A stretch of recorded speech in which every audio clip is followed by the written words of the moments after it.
یا تعلیم کی وجہ سے یا موروثی طور پہ وہ عادات جو انسان میں اتنی پختہ ہو جائیں کہ وہ اس کی فطرت کا حصہ بن جائیں، کسی اخلاق میں. تو حسن اخلاق سے مراد کیا ہوگا؟ وہ اچھی عادات جو انسان کی فطرت کا حصہ بن جائے. اس کی اہمیت کیا ہے؟ پیغمبر علیہ الصلوۃ والسلام نے فرمایا ان من اکمل المؤمنین ایمانا احسنهم خلقا. مومنوں میں سے کامل ترین ایمان والا، مومنوں سے بھی کامل ایمان والا وہ شخص ہے جس کا اخلاق سب سے اچھا ہے. اور اسی طرح محبوب پیغمبر علیہ الصلوۃ والسلام نے فرمایا ان العبد لَيُدْرِكُ دَرَجَةَ الصَّائِمِ الْقَائِمِ بِحُسْنِ خُلُقِهِ. اچھے اخلاق کی وجہ سے انسان اس شخص کے اجر میں برابر ہو جاتا ہے جو رات کو اللہ کے سامنے قیام کرتا ہے، صبح کو روزہ رکھتا ہے. یہ رات دن اللہ کی عبادت میں گزارنے والا اور ایک وہ شخص جس کا اخلاق اچھا ہے، یہ اجر میں اس کے برابر ہو جاتا ہے اپنے حسن اخلاق کی وجہ سے. اس کی اہمیت کیا ہے؟ پیغمبر علیہ الصلوۃ والسلام نے فرمایا قیامت کے دن مومن کے ترازو میں سب سے وزنی چیز جو اعمال کی صورت میں ہوگی وہ اس کا حسن اخلاق ہے. یہ وزنی ترین چیز ہے جو انسان کے نام اعمال میں، جو انسان کے ترازو میں تولی جائے. اور نبی کریم علیہ الصلوۃ والسلام نے اسے جنت میں داخلے کا سبب بھی قرار دیا ہے. یہ حسن اخلاق کی وجہ سے، تقوی کی وجہ سے جو عمل انسان کو جنت میں لے جانے والے ہیں، قریب کرنے والے ہیں، وہ ہے تقوی اور حسن اخلاق.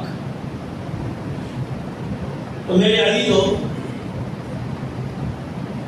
یہ تقوی، اس کا فائدہ کیا ہے؟ پیغمبر علیہ الصلوۃ والسلام نے فرمایا ان من احبکم الی واقربکم الی منی مجلسا. تم میں سے میرے نزدیک سب سے زیادہ پیارا اور سب سے زیادہ میرے قریب قیامت کے دن کون شخص، کون سے لوگ ہوں گے؟ فرمایا احسنکم خلقا، جن کی اخلاق اچھے. اچھے اخلاق کی وجہ سے پیغمبر علیہ الصلوۃ والسلام کا قرب بھی نصیب ہوگا. اور جب پیغمبر علیہ الصلوۃ والسلام کا یہ قرب اور محبت نصیب ہوگی، یہ لازم ہے کہ اللہ بھی اس سے محبت کرے. اور جب اللہ کسی بندے سے محبت کرتے ہیں تو پھر آسمانوں میں اعلان ہو جاتا ہے فلاں شخص سے اللہ محبت کرتے ہیں، اللہ کے فرشتوں تم بھی اس سے محبت کرو. وہ اللہ کے فرشتے بھی اس سے محبت کرتے ہیں. پھر زمین میں اعلان ہوتا ہے فلاں شخص سے اللہ بھی محبت کرتے ہیں، اس کے فرشتے بھی محبت کرتے ہیں. ایمان والو تم بھی محبت کرو، اللہ ان کے دلوں میں اس شخص سے محبت پیدا کر دیتے ہیں. تو یہ محبت، یہ قربت، یہ انسان کو حسن اخلاق سے ملتی ہے. اور حسن اخلاق کے 3 پہلو ہیں. پہلا پہلو یہ ہے کہ اللہ کے ساتھ حسن اخلاق. ہم نے اس کا مفہوم بڑا محدود سمجھا ہے کہ بس کسی سے مسکرا کے مل لینا یہ حسن اخلاق نہیں. حسن اخلاق کا ایک پہلو اللہ کے ساتھ حسن اخلاق. اس کا مطلب کیا ہے؟ عبادت میں جب انسان اللہ کی عبادت کرتا ہے تو اس میں حسن اخلاق اور عبادت میں حسن اخلاق کیا ہے؟ ان تعبد اللہ کأنک تراہ فإن لم تکن تراہ فإنہ یراک، کہ عبادت میں وہ درجہ انسان کو وہ حاصل ہو اللہ کی عبادت اس طرح کرے، یہ حسن اخلاق ہے اللہ کے ساتھ۔ اور پیغمبر علیہ السلام نے فرمایا ہے ان تعبد اللہ، کہ تو اللہ کی عبادت اس طرح کرے کأنک تراہ، گویا کہ تو اللہ کو دیکھ رہا ہے، فإن لم تکن تراہ فإنہ یراک، اگر تو اسے دیکھ نہیں رہا تو تیرا یہ عقیدہ یہ نظریہ ہو کہ میرا اللہ مجھے دیکھ رہا ہے۔ جب نماز میں یہ کیفیت غالب ہو، جب پوری نماز میں یہ خیال حاوی ہو کہ میرا اللہ مجھے دیکھ رہا ہے، تو پھر نماز کی کیفیت کچھ اور ہو جائے،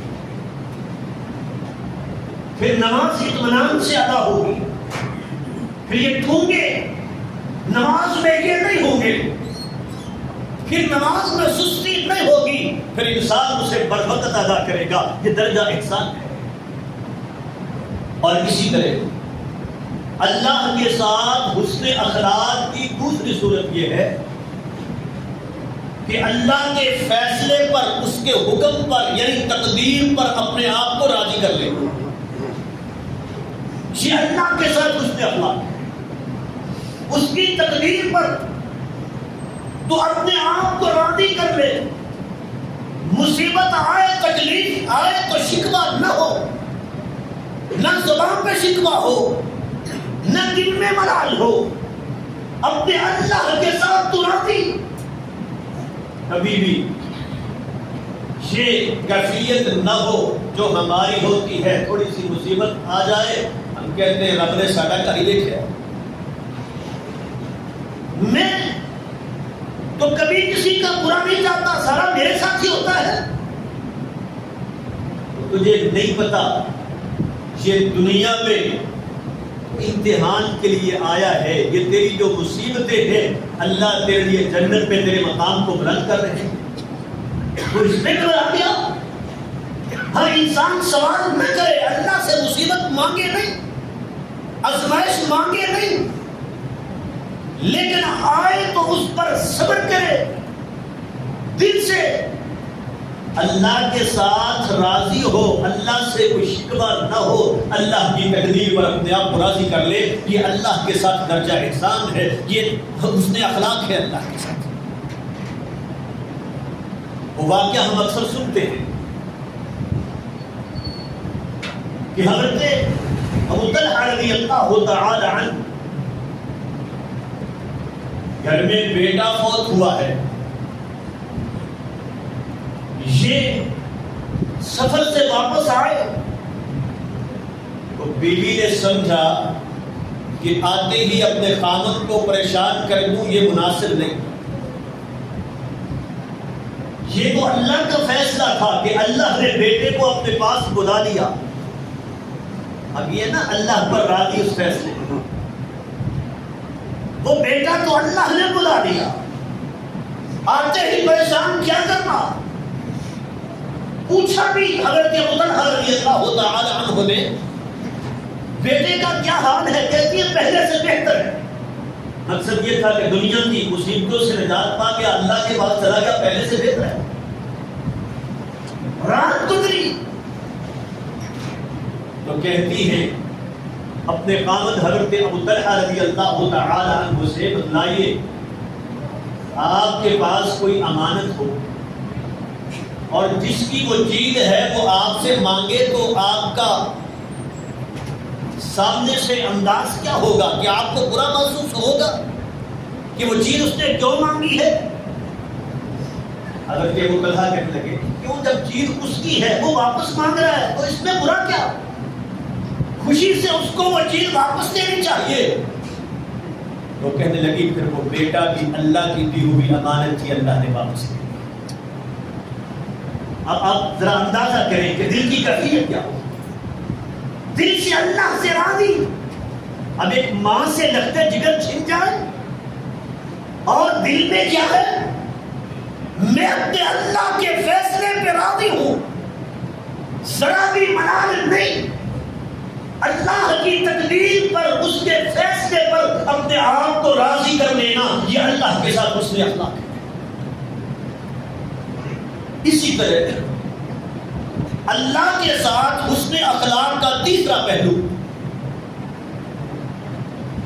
کہ فرائض جو اللہ کی طرف سے ہماری ذمہ داری لگائی گئی ہے ان کو محبت سے اور خوشی سے ادا کرنا۔ بعض اوقات ہم مانتے بھی ہیں لیکن خوشی سے نہیں۔ قرآن کہتا ہے فَلَا وَرَبِّكَ لَا يُؤْمِنُونَ حَتَّى يُحَكِّمُوكَ فِيمَا شَجَرَ بَيْنَهُمْ ثُمَّ لَا يَجِدُوا فِي أَنفُسِهِمْ حَرَجًا مِّمَّا قَضَيْتَ وَيُسَلِّمُوا تَسْلِيمًا۔ میں اللہ اپنی ذات کی قسم اٹھا کے اعلان کرتا ہوں، یہ اس وقت تک مومن نہیں ہو سکتے جب تک آپ کے فیصلے کو تسلیم نہ کریں۔ اپنے جھگڑوں میں آپ کی بات کو تسلیم نہ کریں، اور صرف اتنا کافی نہیں، پھر بات کو تسلیم کرنے کے بعد دل میں تنگی بھی محسوس نہ کریں۔ خوشی سے جب تک آپ کی بات کو تسلیم نہ کرے تب تک یہ مومن نہیں ہو سکتا۔ تو ایسے ہی اللہ کے فیصلوں کو دلی خوشی سے یہ تسلیم کرنا، اور اسی طرح اللہ کے جو فرائض ہیں، جو اس کی طرف سے عائد کردہ ذمہ داریاں ہیں، ان کو خوشی سے محبت سے ادا کرنا، یہ بھی اللہ کے ساتھ حسن اخلاق کا تقاضا ہے۔ نبی کریم علیہ الصلوۃ والسلام کے پاس ایک شخص کی شکایت آئی، ابن جمیل اس کا نام ہے، کہ اللہ کے پیارے پیغمبر اس نے زکوٰۃ دینے سے انکار کر دیا۔ زکوٰۃ اللہ کی طرف سے عائد کردہ ذمہ داری ہے، تو جی وہ شخص انکار کر رہا ہے۔ اب انداز کیا ہے کہ میرے اخراجات تو پہلے بڑے ہیں، اب یہ بھی ساتھ ہے، کیا اوپر سے جو ہے وہ کہ اتنا جو ہے غریبوں کو بھی دینا ہے، یہ محتاجوں کو بھی دینا ہے، اپنے اخراجات پورے کریں، اپنا کاروبار دیکھیں یا یہ دیکھیں۔ پیغمبر علیہ الصلوۃ والسلام نے جب ناراضگی کا اظہار کیا، ما منع ابن جمیل الا ان اغناه الله ورسوله من فضله۔ جب اس شخص کو پتا چلا کہ پیغمبر علیہ الصلوۃ والسلام نے ناراضگی کا اظہار کیا ہے، زکوٰۃ لے کے آیا، پھر آپ نے قبول، کیونکہ دلی خوشی سے نہیں دے رہا نا، نہیں قبول کی۔ جناب ابو بکر کے دور میں آیا، کہا جس سے میرے نبی نے قبول نہیں کی میں کیسے قبول کر لی؟ قبول نہیں۔ فرائض کی ادائیگی خوشی کے ساتھ، نماز بوجھ نہیں۔ وَإِنَّهَا لَكَبِيرَةٌ إِلَّا عَلَى الْخَاشِعِينَ، مشکل لگتی ہے لیکن جو اللہ سے ڈرنے والے ہیں ان کو یہ کوئی مشکل نہیں۔ زکوٰۃ کی ادائیگی ہے تو دلی خوشی سے، اگر صلہ رحمی کا حکم ہے تو دلی خوشی سے وہ اللہ کے احکام کو، فرائض کو خوشی سے محبت سے ادا کرتا ہے، یہ اللہ کے ساتھ جس کا حسن اخلاق ہے۔ بعض اوقات ماننا پڑتا ہے، معاشرے کی وجہ سے ماننا پڑتا ہے، کسی کے دباؤ میں نہیں۔ اللہ کے ساتھ حسن اخلاق یہ ہے کہ تو اس کی طرف سے عائد کردہ ذمہ داریوں کو اپنی دلی خوشی سے ادا کرے، یہ اللہ کے ساتھ حسن اخلاق ہے۔ تو حسن اخلاق صرف تیری زبان تک محدود نہیں، یہ اللہ کے ساتھ حسن اخلاق کا چوتھا پہلو، ترک منہیات۔ اللہ نے جن گناہوں سے روکا ہے تو خوشی سے ان گناہوں سے رک جائے، یہ اللہ کے ساتھ ڈر جائے، تیرا حسن اخلاق ہے۔ گناہوں سے ان میں لذت ہوتی ہے، انسان کا قلبی میدان گناہ کی طرف ہوتا ہے.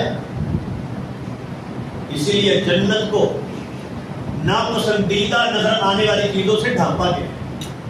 بظاہر مشکل نظر آتی ہے, ذمہ داریاں ادا کرنا پڑتی ہیں, اور جہنم کا رستہ بظاہر بڑا آسان نظر آتا ہے, اس میں انسان کو لذت ملتی ہے, لیکن یہ اس رستے کو چھوڑتا ہے, خواہشات کو چھوڑتا ہے اپنی خوشی کے ساتھ, اس لیے کہ میرا اللہ اس سے ناراض ہوتا ہے, میں گناہ کے راستے پہ نہیں چلوں گا, اور اپنے آپ کو اس پہ مطمئن کر لیتا ہے کہ اللہ کے ساتھ اس کا حسن اخلاق ہے. اسی طرح حسن اخلاق کی دوسری شکل ہے اللہ کے بندوں کے ساتھ حسن اخلاق. یہ ہے اللہ کے ساتھ حسن اخلاق. دوسرا ہے اللہ کے بندوں کے ساتھ حسن اخلاق. وہ کیا ہے؟ اس کی ایک شکل جو ہم سمجھتے ہیں کہ انسان اپنے بول میں, اپنے لہجے میں, لین دین میں اور معاملات میں وہ حسن اخلاق کا مالک ہو. ویسے تو ہم میں سے ہر شخص یہ دعویٰ کرے گا میں سب سے اچھے اخلاق والا ہوں, میرے جیسا اخلاق تو کسی کا نہیں. کیسے پہچان ہوگی کہ میرا اخلاق ٹھیک ہے؟ اگر میں اور آپ اپنا جائزہ لینا چاہیں کہ میرا اخلاق کا یہ پہلو اللہ کے بندوں کے ساتھ حسن اخلاق, یہ پہلو میرا ٹھیک ہے, تو اس کی علامتیں کیا ہیں جس سے پہچان ہو سکے کہ ہاں یہ حسن اخلاق کا مالک ہے؟ تو اس میں پہلی چیز وہ ہے طلاقۃ الوجہ. انسان اپنے مسلمان بھائی کو ملتا ہے تو مسکراتے ہوئے چہرے سے ملتا ہے. حسن اخلاق کا ایک پہلو یہ ہے. وہ پیغمبر علیہ الصلوۃ والسلام نے فرمایا تھا کل معروف صدقہ, ہر نیکی صدقہ ہے. فلو ان تلقى اخاك بوجه طلق, تو اپنے بھائی کو مسکراتے ہوئے چہرے سے ملتا ہے, یہ بھی تیرے لیے صدقہ ہے. صدقہ صرف مال دینے سے نہیں ہوتا, یہ بھی صدقہ ہے. ولو ان تلقى اخاك بوجه طلق, جب تو مسکراتا ہے تیرے چہرے کے 17 اعضاء حرکت میں آتے ہیں, پھر یہ مسکراہٹ نظر آتی. تو ہر عضو کی جو حرکت اللہ کی رضا کے لیے ہے تجھے اس پر نیکی ملے گی. یہ ہے لو ان تلقى اخاك بوجه طلق, کہ تو اپنے بھائی کو مسکرا کے ملے. اور آقا علیہ الصلوۃ والسلام نے فرمایا تھا ابتسامتک فی وجه اخیک صدقہ, تیرے اپنے بھائی کو مسکرا کے ملنا فرمایا یہ بھی صدقہ ہے. اور یہ اللہ کی رضا کے لیے. دیکھیں نا, یہی اخلاق, یہ انداز اگر انسان کاروبار میں دنیا میں اختیار کرتا ہے تو لوگ کہتے ہیں جی فلاں شخص کے پاس فلاں دکان پہ میں اس لیے جاتا ہوں اس کا اخلاق اچھا ہے, یا وہ مسکرا کے ملتا ہے. اگر دنیا میں تو دنیا داروں کے ساتھ, لوگوں کے ساتھ یہ انداز اختیار کرتا ہے, وہ تجھ سے خوش ہوتے ہیں. دنیا میں تجھے کاروبار میں اس سے فائدہ ہوتا ہے, اگر تو یہ انداز اللہ کے لیے اختیار کر لے تو پھر کتنا فائدہ ہوگا؟ کیا اللہ اس سے راضی نہیں ہوتے؟ تو اللہ کی رضا کے لیے تو یہ انداز اختیار کرے, مسکرا کے ملنا, چہرے پہ مسکراہٹ ہو. وہ پیغمبر علیہ الصلوۃ والسلام کے بارے میں صحابی کہتے ہیں کہ آپ کا یہ روگ تھا, کسی کو جرأت نہیں ہوتی تھی کہ آقا کے چہرے کی طرف نگاہ اٹھا کے دیکھے. ہاں جناب صدیق اکبر آتے, ایک بار نگاہ اٹھتی دیکھتے تو چہرے پہ مسکراہٹ آتی. جناب عمر یہ کیا کرتے تھے ابتسامتک فی وجہ اخیک صدقہ, اپنے بھائی کو مسکرا کے ملنا یہ بھی صدقہ ہے. اور اسی طرح دوسرا پہلو یا دوسری علامت نشانی یہ ہے لین الکلام، انسان نرم زبان، بات کرنے میں پرشرو نہیں، سخت مزاج نہیں، لین الکلام، بات کرنے میں نرمی. اور یہ ایسی خوبی ہے کہ انسان لاکھوں روپے خرچ کر کے بھی یہ خوبی حاصل نہیں کر سکتا. اس سے دل جڑتے ہیں، لوگ قریب آتے ہیں. قرآن مجید میں اللہ رب العالمین نے فرمایا فَبِمَا رَحْمَةٍ مِّنَ اللَّهِ لِنْتَ لَهُمْ، یہ اللہ کی رحمت ہے کہ اللہ نے آپ کو نرم زبان بنایا ہے، نرم بنایا ہے. اگر آپ بھی سخت دل ہوتے، وَلَوْ كُنْتَ فَظًّا غَلِيظَ الْقَلْبِ، سخت کو ہوتے تو یہ لوگ آپ کے قریب نہ آتے، آپ سے بھاگ جاتے. یہ نرمی انسانوں کو قریب کرتی ہے، لوگ آپ کے قریب آتے ہیں. اور قرآن کہتا ہے قول معروف ومغفرۃ خیر من صدقہ یتبعها اذى. تو لاکھوں روپے خرچ کرے اور بعد میں اس کو تانے دے کے ذلیل کرے، اس سے بہتر ہے تو اپنی زبان سے اچھا کلمہ بولے، وہ تیرے لیے اثر کرے، یہ تیرے لیے اس سے بہتر ہے. اور اسی طرح آپ دیکھیں پیغمبر علیہ السلام کا انداز کیا ہے. وہ حضرت ثمامہ بن عسال رضی اللہ تعالی عنہ صحابہ پکڑ کے لائے. یہ اپنے علاقے یمن سے نکلے تھے عمرے کے ارادے سے، دشمن ہے، صحابہ نے پکڑا، پیغمبر علیہ السلام کے سامنے مسجد نبوی میں لے آئے. آقا علیہ السلام نے پوچھا ہاں بھی ثمامہ کیا حال ہے؟ تو کہنے لگا کہ کائنات پر آپ کے چہرے سے زیادہ کسی اور چہرے سے نفرت نہیں، منہ پہ کہتا ہے، اور اگر احسان کر کے چھوڑ دو گے تو اس کا بدلہ ملے گا، اور اگر مجھے نقصان پہنچاؤ گے، قتل کر دو گے تو میرے خاندان والے تمہیں چھوڑیں گے. یہ انداز ہے. جواب میں پیغمبر علیہ السلام نے وہ لین الکلام، بہترین بات، نرم بات جواب نہیں دیا، تیسرا دن چھوڑا. یہ حسن اخلاق تھا. جو دشمن تھا، جس کے دل میں سب سے زیادہ نفرت تھی، سب سے بڑھ کے محبت پیدا ہوگی، کلمہ پڑا مسلمان ہے. فَبِمَا رَحْمَةٍ مِّنَ اللَّهِ لِنْتَ لَهُمْ، یہ ہے وہ اللہ کی رحمت. یہ دعوت میں ہو تو بھی مفید ہے، انسان اپنے دنیاوی معاملات میں یہ نرم زبان، یہ انداز اختیار کرے تب بھی مفید ہے. اور اسی طرح ہمیں جو ہے نا وہ شیطان نے ایک اور بہکایا ہوگا. ہم کیا سمجھتے ہیں کہ میں تے منہ تے سنا دینا، میں تے سیدھا سیدھا کرنا، اور اس کو بڑا سمجھتے ہیں کہ ہماری خوبی ہے کہ کسی کی منہ پہ بےزتی کر دیتے ہیں. میں تو منہ پہ سناتا ہوں، نہیں پیچھے نہیں رکھتا. کیا یہ عمدہ انداز ہے؟ کیا یہ پسندیدہ انداز ہے؟ پیغمبر علیہ السلام کا طریقہ یہ ہے. صدیقہ کائنات رضی اللہ تعالی عنہ فرماتی ہے، نبی کریم علیہ السلام گھر میں تشریف فرما ہے. ایک آدمی آیا، اس نے دروازہ کھٹکایا. کون؟ اس نے بتایا کہ فلاں شخص. فرمایا بئس ابو العشیرہ، یہ اپنے قبیلے کا سب سے بڑا آدمی ہے. پھر ملے، نرم انداز میں مسکرا کے باتیں ہو رہی ہیں. تو سیدہ عائشہ کہتی ہے اللہ کے پیارے پیغمبر، آپ کہہ رہے تھے سب سے گندا بندہ ہے، اور بات کرنے میں آپ نے اس سے انداز کیا اختیار کیا؟ مسکرا کے آپ اس سے بات کر رہے ہیں. تو آپ نے فرمایا عائشہ، وہ آدمی بڑا بدترین ہے کہ جس کی بد زبانی کی وجہ سے لوگ اس کو چھوڑ دیتے، لوگ اس سے بات نہیں کرتے. وہ تو کسی کو معاف نہیں کرتا جی، اس کی زبان سے کسی کی عزت محفوظ نہیں. وہ تو بالکل جو ہے لحاظ نہیں کرتا، چھوٹے بڑے کا نہیں. وہ برا ہے تو اس کے مقابلے میں خود برا بن جانا، یہ حسن اخلاق نہیں ہے. حسن اخلاق یہ ہے لین الکلام.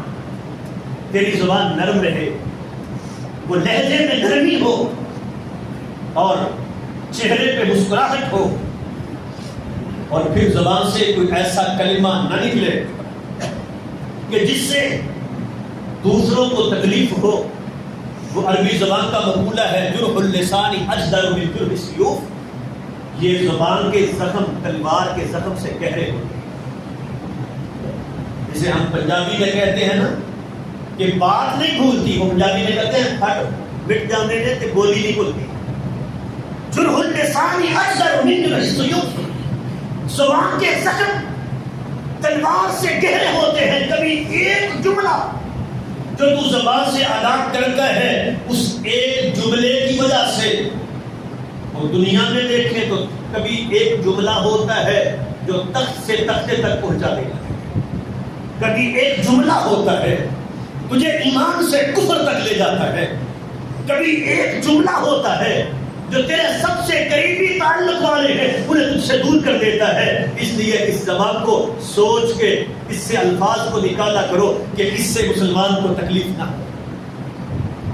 وہ پیغمبر علیہ الصلوۃ والسلام آپ کے سامنے بتایا گیا ان فلانۃ تذکر بکثرۃ صیامها وصلواتها وصدقاتها. اللہ کے پیارے پیغمبر ایک عورت ہے، روزے بڑے رکھتی ہے، نمازیں بھی بڑی پڑھتی ہے، فرض تو کیا نفلی بھی ادا کرتی ہے، صدقہ خیرات بھی بڑا کرتی ہے. غیر انہا تؤذی جیرانہا، لیکن پڑوسیوں کو تنگ کرتی ہے. زبان سے اس کے کوئی محفوظ نہیں. یہ زبان ہے جس سے لوگوں کو تکلیف دیتی ہے. فرمایا ہی فی النار، جہنم میں جائے گی. عبادتیں اپنی جگہ پر، ہی فی النار، جہنم میں جائے گی. اور پھر کہتے ہیں اللہ کے پیارے پیغمبر ان فلانۃ، ایک اور عورت بھی ہے، تذکر بقلۃ صیامھا، روزے بس فرضی رکھتی ہے، نمازیں فرضی کی پڑھتی ہے. غیر انہا لا تؤذی جیرانہا، ہاں ہمسائے بڑے خوش شخص، زبان کی اچھی ہے، وہ تنگ نہیں کرتی. فرمایا ہی فی الجنہ، جنت میں جائے گی. تو بھائی اس زبان کو استعمال کریں سوچ کے، اس زبان سے مسلمان کو تکلیف نہ پہنچے. اور اسی طرح تیسرا پہلو یا تیسری علامت اللہ کے بندوں کے ساتھ اس کے اخلاق کا، اس کی پہچان، اس کی تیسری علامت ہے بذل المعروف. انسان جتنا ہو سکے اللہ کے بندوں کے کام آئے، ان کی مصیبت میں، پریشانی میں ان کے کام آنا. وہ عبداللہ ابن عمر رضی اللہ تعالی عنہ ایک بار اعتکاف میں بیٹھے، اعتکاف میں، اور وہ بھی کہاں مسجد نبوی. تو ایک شخص آیا، اپنی ضرورت و حاجت پیش کی، اعتکاف چھوڑا اس کے ساتھ. لوگوں نے کہا عجیب کام کیا آپ نے، اعتکاف چھوڑ دیا. کہا اس لیے کہ پیغمبر علیہ الصلوۃ والسلام کا فرمان مجھے یاد ہے، میں اپنے بھائی کی ضرورت کو پورا کر دوں، یہ یہاں ایک مہینے تک بھی اعتکاف کرنے سے آتا ہے. اور آقا علیہ الصلوۃ والسلام نے فرمایا ہے من کان فی عون العبد اللہ فی عون العبد ما کان العبد فی عون اخیہ. جب تک یہ بندہ اپنے بھائی کی مدد میں لگا رہتا ہے، اللہ اس کے مددگار بن جاتے ہیں. یہ اپنے مسلمان بھائیوں کی مدد کرتا ہے. کہیں کوئی پریشان ہے، اس کی پریشانی کبھی انسان زبان سے دور کر سکتا ہے، کبھی اپنے مال سے، کبھی اپنے وقت سے. یہ اس کی پریشانی کو کبھی صرف تسلی دے کے، حوصلہ دے کے اس کی پریشانی کو بانٹ سکتا ہے. تو پیغمبر علیہ الصلوۃ والسلام نے فرمایا ہے اللہ فی عون العبد ما کان العبد فی عون اخیہ. جب تک یہ اپنے بھائی کی مدد میں رہتا ہے، اللہ اس کی مدد میں لگے رہتے ہیں، اللہ اس کے مددگار ہوتے ہیں. اسی لیے وہ پیغمبر علیہ الصلوۃ والسلام کے بارے میں صحابی کیا کہتے ہیں، اگر کوئی بوڑھی عورت آتی، ہاتھ سے پکڑتی، مدینہ کے کسی دور محلے میں لے جاتی، آپ چلے جاتے اس کی حالت کے لیے. اور سیدہ خدیجہ الکبریٰ رضی اللہ تعالی عنہا نے وہ پہلی وحی کے بعد جب آپ پریشان ہو کے آئے تھے تو کیا کہا تھا؟ کلا واللہ لا یخزیک اللہ ابدا انک لتصل الرحم وتحمل القلب وتكسب المعدود وتعین علی نوائب الحق. اللہ کی قسم ہے اللہ کبھی آپ کو ضائع نہیں کرے گا.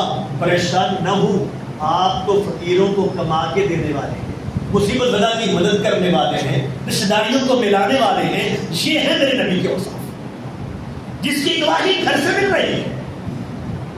اور وہ جناب صدیق اکبر رضی اللہ تعالی عنہ, وہ واقعہ معروف ہے نا, ان کی سیرت میں لکھا ہے کہ یہ خلافت سے پہلے ایک بوڑھی نگینہ عورت ہے, اس کی بکریاں اس کا دودھ دھو کے دیتے ہیں اس کو. اسے پریشانی ہوئی, اب تو امیر المومنین بن گئے ہیں, خلیفہ بن گئے ہیں, اب کہاں سے وقت نکلے گا. کہا یہ خلافت, یہ ذمہ داری مجھے اس نیکی سے روک نہیں سکے گی, کہ نیکی ویسے ہی جاری رہے. ایک خلیفہ ہو کے امیر المومنین ہیں, وقت کے بادشاہ ہیں, اور یہ خیال ہے کہ وہ بوڑھی عورت ہے, یہ نیکی اللہ نے توفیق مجھے دی ہے, اس کی بکریوں کا دودھ دھو کے آتا ہوں, تو اس نیکی کو چھوڑا نہیں. اور ہمارے اسلاف کا یہ عمل تھا. میں سید نذیر حسین محدث دہلوی رحمۃ اللہ علیہ ان کی سیرت پڑھ رہا تھا.